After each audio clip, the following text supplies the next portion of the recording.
Hey guys, Sarah from Boris, and I'm sitting here with Lauv. What's up, what's up? I like me better when I'm with you. I like me better when I'm with you. So, our interview today is going to focus around your songwriting. So the first question I want to start out with is, what is the one album that changed your life? That's a good question. Take Care by Drake, actually. That changed my life. Why is that?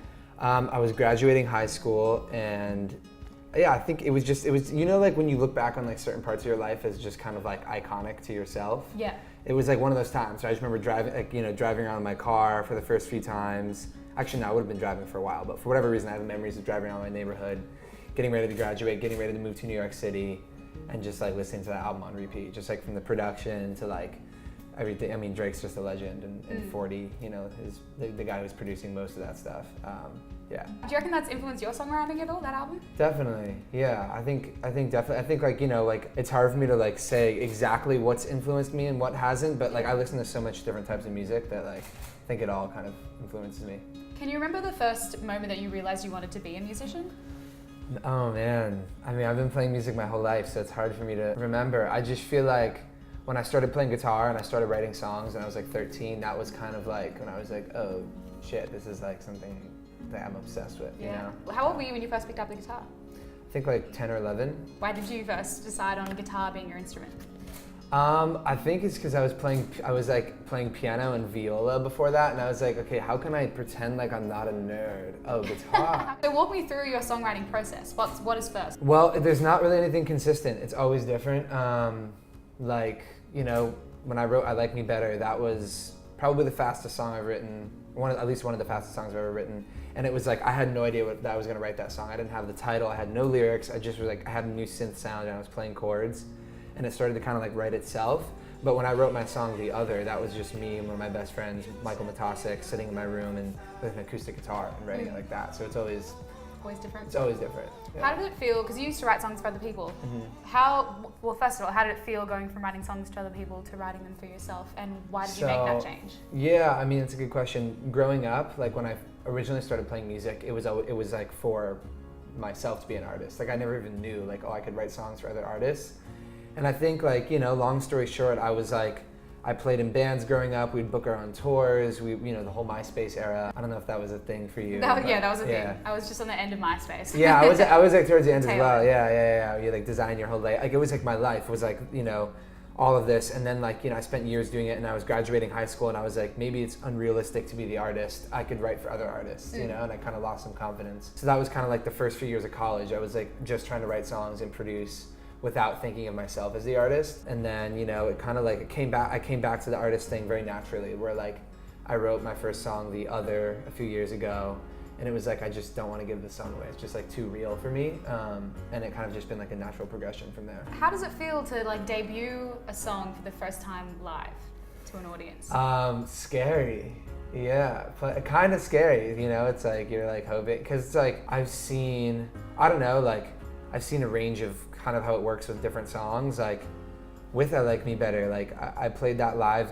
It came out before I played it. Well, actually no, I did play it before it came out, and I remember I would see people react to it like really quickly, even though they had never heard it. And there's other songs where you're like, I hope it's gonna be the same thing, you know, they react the same way, and sometimes they do, sometimes they don't, so it's, you know. What do you reckon it is about I Like Me Better that kind of made it explode? I think everybody can relate to that feeling of, it's really simple, you know, just like I like me better when I'm with you, you know, like for me it was when I moved to New York City and I was 18, and I was like, I don't really know who I'm trying to be yet, and I'm still trying to figure that out. And then I fell in love for the first time out of nowhere, kind of like totally unexpected.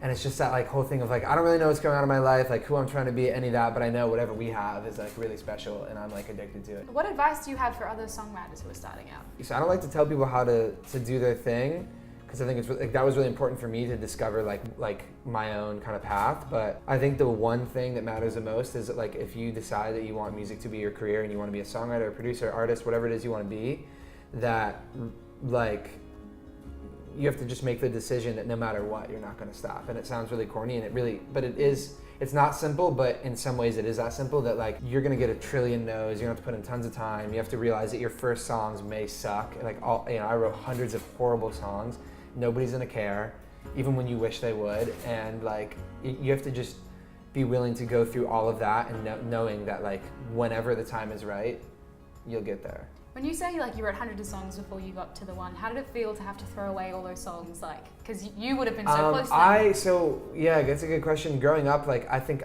I had a lot of pride, and I just like didn't understand. Like I was like, why am I not blowing up? Like I wrote a song. It's kind of pathetic, but I wrote a song when I was like 15.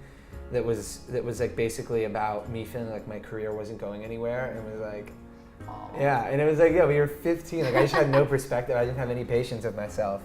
And I felt like, oh, like it's all about like image and it's all about this, like, you know what, like fuck it, like it's all just not worth it, like people don't appreciate music. But I realized that was all just my ego, and I had to kind of like throw that out, you know, and realize that like if you're going into music to make music that other people connect to, you can't force that. Either they do or they don't, and like when they do, it's beautiful and you can unite people, and when they don't, it's art. Still just the same. Like, when was the first moment you realized that you were starting to get more famous? Like, was there something that happened to you and you were like, holy crap, people know who I am? I think like when it like really started to like be a thing is like when people would come up to me with tattoos of my lyrics on them. Cool. Like that's like one of those moments where it's like I felt like I was shaking my brain with my own hand. Like, it was crazy. It was just such a crazy feeling. Like, I noticed you have a little Y tattoo. What? Yeah. What? Why? Actually, just for that reason, so people would ask me, why did I get a Y tattoo? No, I'm just kidding. This is the most recent tattoo I got. For me, just like this word, why, has been kind of the most important word for me to always come back to in the past couple of years, to always make sure I'm doing, like, why am I doing what I'm doing, and making sure that I'm always doing it with integrity. It actually, like, there's this guy named Simon Sinek, hopefully I'm pronouncing it correctly.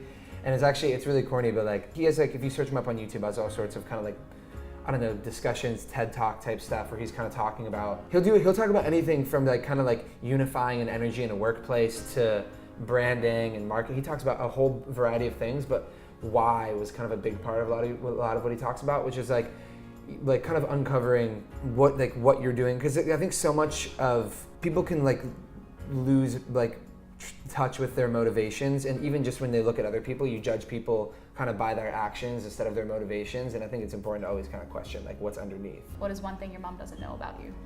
That's a damn. I don't even know. I feel like I'm really close with my mom, so I've told her a lot. I don't know, but what I can say, the thing that my mom probably doesn't love is this necklace that I'm wearing. Cause she was always just like, never put on more than one chain. Like when I got, because I've been wearing this particular hand for a while. Like I got it in New York City, and I knew my mom was gonna be like, because she, for whatever reason, I don't know how this came up, but she was like, I think chains are so like trashy. So I remember buying it. I was like, this necklace, like I just really wanted it, and I bought it, and I was like, sorry, Mom. Why the hand? Hopefully she can get over it. So it's originally like the kind of Michelangelo hand of God thing. Yeah. For me, it's not a religious thing. It's more just like a let go of control. Hey, I'm Lauv, and you're watching Don't Bore Us.